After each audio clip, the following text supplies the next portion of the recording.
Bismillah, Assalamualaikum warahmatullahi wabarakatuh. Halo, nama saya Muhammad Nabil. Jadi pada kesempatan kali ini saya akan menceritakan kisah Nabi Muhammad Shallallahu Alaihi Wasallam tentang kisah saat Nabi Muhammad menerima wahyu oleh malaikat Jibril. Oke, langsung kita mulai. Jadi saat Nabi Muhammad berusia 40 tahun, suatu awal kematangan dan eh, banyak yang berpendapat bahwa saat umur 40 tahun, saat umur itulah dan umur inilah seorang rasul diangkat, dijadikan, ditetapkan menjadi rasul dan diturunkan wahyunya.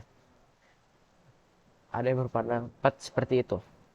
Dan juga tidak hanya itu, ada tanda-tanda nubuah seperti salah satunya mimpi yang hakiki.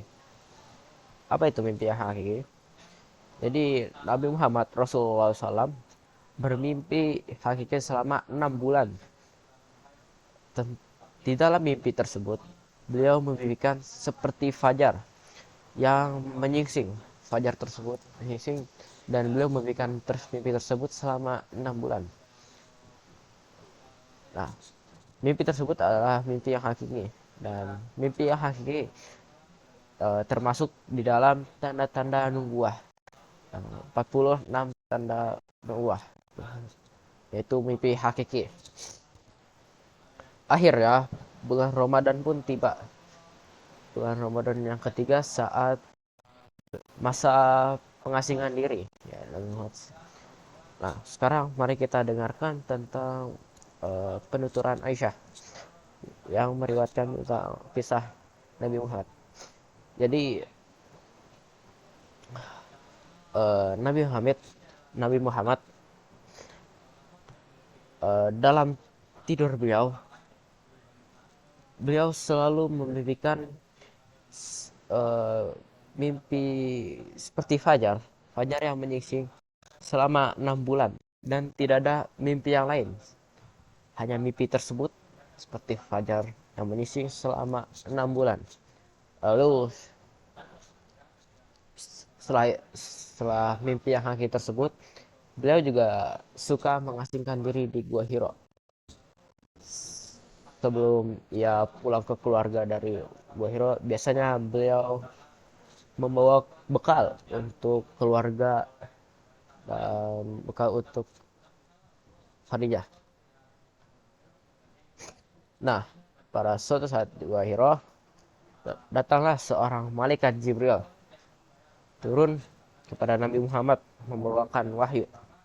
Lalu ia berkata kepada Muhammad, bacalah. Lalu Nabi Muhammad Rasulullah SAW menjawab, aku tidak bisa membaca. Setelah Nabi Muhammad menjawab seperti itu, malaikat Jibril merangkul, memeluk Nabi Muhammad sehingga Nabi Muhammad merasa sesak.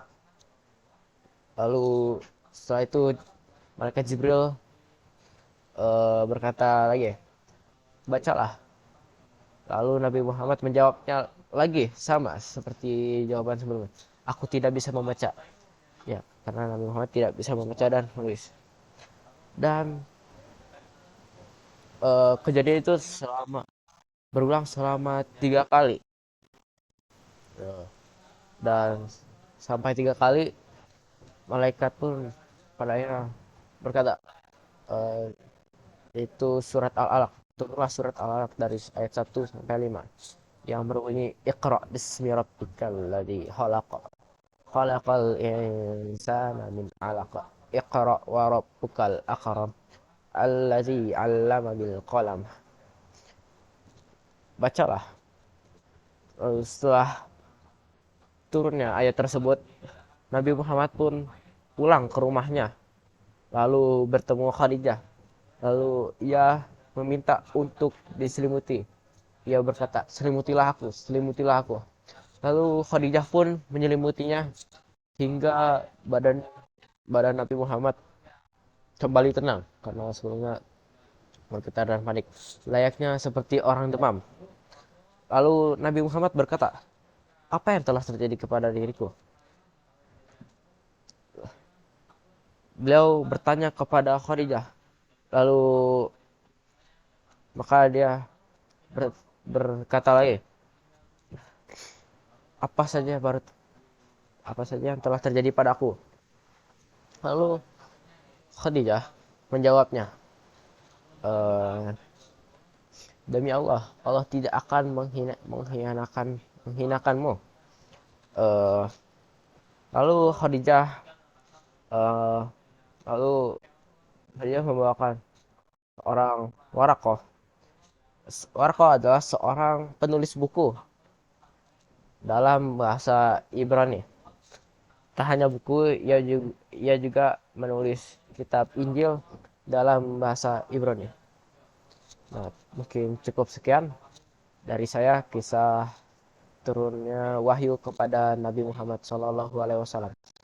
Jika ada kesalahan, mohon maaf. Ya, saya. Assalamualaikum warahmatullahi wabarakatuh.